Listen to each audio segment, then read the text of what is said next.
Hi, welcome to MomComs Boston, and my name is Jennifer, and I'm here to talk about playdates. I fucking hate playdates. Like, I despise them. I got away with not having playdates for 3 years in preschool, which was nothing short of a miracle. But now that we're in kindergarten, it's impossible. You can't avoid it. Do yourself a favor and show up to pick up exactly 1 second before the door opens. Because if you even give yourself 1 minute of standing there, it's a landmine for mom stalking. Moms are like, oh, did you get my little note in the cubby? We wanted to do a play date this afternoon after school. And you're like, no, I didn't get that note. And then you realize the note's in your daughter's backpack, and they're like, did you get my email? Did you get my text? Did you get my voicemail? I left you a voicemail. I left you a voicemail about the note that I left in the cubby. My God, it's like, you can't get away from it. It is just impossible. And so you're trying to avoid them, and you're completely now lying about things, and you're just blowing people off left and right, and you're in your yard playing, and there comes your neighbor who happens to be in your daughter's class, who happened to leave the note in your cubby, and you lied and you said you had piano lessons, and now you're outside playing and you're completely busted, and she's peering over the hedges, and then you see her and you make eye contact, and she's like, oh, hi, we were just walking by, do you want to play? No, I don't want to play. I don't want to play. That's why I haven't responded to you. And that's why I lied to you. I blatantly lied to you. And now you're standing in my yard. And now we're playing. And that's the thing. It's not kids playing. This is where I have the problem. It's moms watching kids play. And it's moms that you have nothing in common with, and you're talking about nothing. You're just standing there watching your kids play. And you just cannot escape it. It's crazy. So I've been thinking about playdates and the playdates that I've been on, and I'd like to give you my best case scenario situation for a playdate. This is like, if you get into this situation, consider yourself lucky. It's two moms that mutually hate each other, and they're willing to let the kids come into their homes and play, but they want nothing to do with you, and you want nothing to do with them. It's perfect. So you walk your kid up to the driveway, and you wave, you give the fake smile, and you're like, hey, thanks for watching my kid. And you go home, and you sit there, and you wait for your phone to go off, and you check your text, and they're like, time to pick up. You don't even have to talk to them. They just send the kid out, and you're on your way. And then you reciprocate, and you have this nice, lovely cycle of mom hating, but your child's safe when they go to their house, and they know that their child won't die when they're at your house. It's great. Then there's nanny play dates. And these are sly little play dates, because these moms come up to you and they say, oh, do you want to go to the park and have a nut-free bagged lunch play date at 3:00, and we'll meet you there? And so you pack your little nut-free lunch and you go down to the park, and like, just dreading this whole thing. And when you get there, it's the nanny. It's the nanny who doesn't speak English. And this is just perfect. Yes, you sit on the bench, you don't have to say a word, and then the kids play, and off you go, and that's it. So those are two really good play date scenarios, and if you could find those, I highly recommend them. Worst case scenario play dating is when all the parents are involved. So you get invited, and it's usually on a weekend, and it's usually like 8:00 in the morning, like, oh, hi, come do a lemonade stand with little Amber. And you get there, and then they request that you bring organic lemonade, and you do the whole thing, and you're up, on Friday night at the grocery store buying organic lemonade, and you show up at 8 a.m. and you're standing there, and their husband's there too. Or it could be two moms, it could be two dads, it could be mom and dad. It doesn't matter. the whole family's there. And then they're like, oh, you didn't bring your husband? And you're like, no, was I supposed to?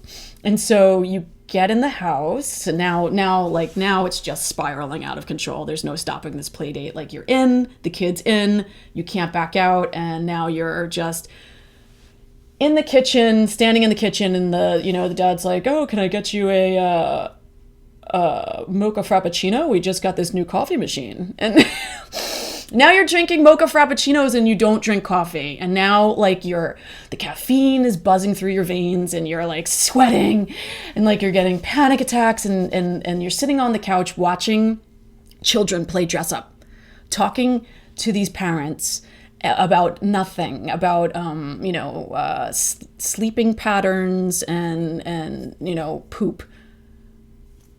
It's like, what is going on? And so in that situation, you kind of feel vulnerable, and like you got this crazy caffeine thing going on, and it's like all feels weird. And they're like, how are you sleeping? That's a very strange question to ask somebody. So you're like, oh, we're good. Oh, you're good. Yeah, we're good. And then you start saying too much information, and you don't know these people. And now you're like, now it's out of control. And now you're confessing. You're saying, well, my daughter sleeps with me. She's 6. It's like, oh my God, call the parenting police. Do what you need to do. Take notes, because now you know. Now you know. That's my big reveal. And now it just so happens that, the dad's a psychologist. He's a child psychologist. So now he's very involved, and he's very concerned for you. And now you're talking about, he's friends with the retired Dr. Ferber, and he thinks he can get you an appointment, and he's giving you tips on how to get your child to sleep. And it's a nightmare. And it doesn't stop. That's the thing. They're Googling you on the way out. Now they've got this connection to you that you should have never opened up. And now every time you see them, they're like, how are you? Are you okay? You're tired? You look like you need some rest. You should really call Dr. Ferber. Oh my God. It's like, it's just crazy. It's crazy out there. I'm telling you, it's really crazy. So you have both parents, play dates where both parents are involved.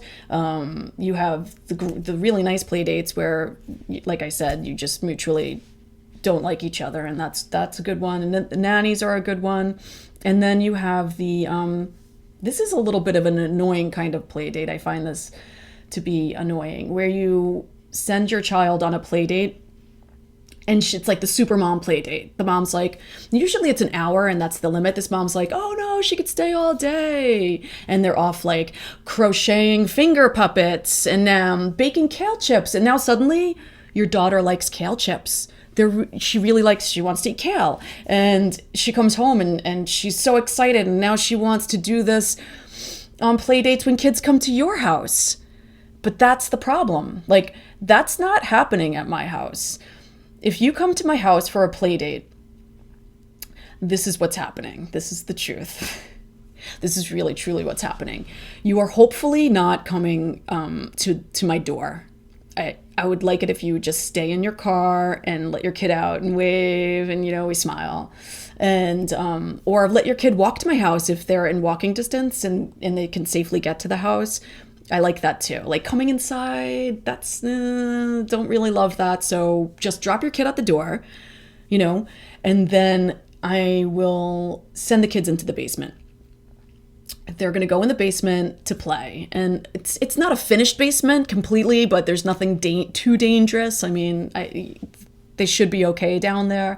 I'll give them juice and I'll give them cookies. And this is not a Whole Foods house. I'm talking Oreos.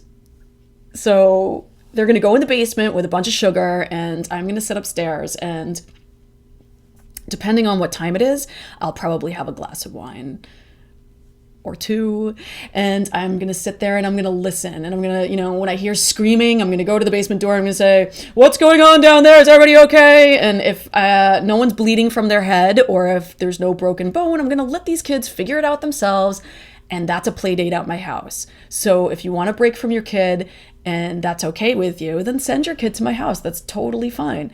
We also eat nuts. We watch PG-13 movies, and we play with Barbies. So this is what you're getting into. That's the deal. But in the whole, this whole picture of play dating, the thing that you have to remember is that you're mom dating. This is the most important piece. And I think moms kind of don't think about this. It's mom dating. Like, you need to find the perfect mom for you. And that is hard. It's really hard to do. I found my perfect mom. I mean, my perfect mom might not be your perfect mom. My perfect mom is from Ireland, and she has this really cool, awesome accent that's fun to listen to. And she is an atheist, and she swears, and she sometimes smokes cigarettes behind the house while the kids are playing, and that's kind of fun and crazy. And she always has a bottle of wine open, and her door is always open. And when I go to this house, I have a great time. This is where it gets a little tricky because the kids aren't always having a great time. When you find your mom, your mom dating the mom that you love, most of the time the kids probably don't like each other, but that's okay. That's life. The kids need to learn. Like, they need to learn, if they want to go on all these crazy play dates all the time, that they may be getting tied up in the attic by an older sibling, getting pummeled in the face while you're downstairs drinking and cursing and smoking. And that's the price that they will have to pay for your mom to have a good play date. I mean, this is a two-way street. This can't just be kids having fun. The moms have to connect too. So when you go into these homes, what you need to do is you need to keep lists, and you need to keep notes. Like, take notes on your iPad, take notes on your iPhone, walk in the door, and you need to look immediately, and you have to see what's going on in this house, and you have to do it very quickly, because that's it. You look, and you look for a liquor cabinet. You look to see if there are bottles open. You look to see if this woman might be open to day drinking. That's always a score. You need to then see what's going on. Do they have a television? Are they watching VeggieTales? Are they eating kale chips? Those types of situations, that's when you might get an emergency phone call. You need to go. You kind of need to back out of that immediately, because once you go in, there's no going back. It's very hard to get out of these play dates once you're into them. And then once that cycle starts going, that's it. You're done. That's it. So then you're going to be a kale chip eating, veggie watching, like, play dater. And it's going to be miserable. And you're going to sit there and you're going to watch your kids do it because these moms want you to come in the house and talk to them. And it's just living hell. So get out there and find your mom that you love and what works for you. And, when all else fails, when you've used all of the excuses, when you've said you've lost the notes and you can't find the texts, and it was today, I thought that was next week. When they bust you outside in the yard and you said you had swim lessons, and when there's nothing left, just say you have lice. That's it. Game over. Just say, listen, we have lice. Not only do we have lice, it's reoccurring. It's been going on for months. It's like, I think we're on month 4. The house is infested. I cannot get rid of this. I don't know what to do. I don't even know what to do anymore. And that's it. Play dates will be over for you. I guarantee it. Okay, but seriously, when you're looking to escape the play dates, and all else fails, why not, get highlights? They have highlights for kids, so your child won't grow out of it.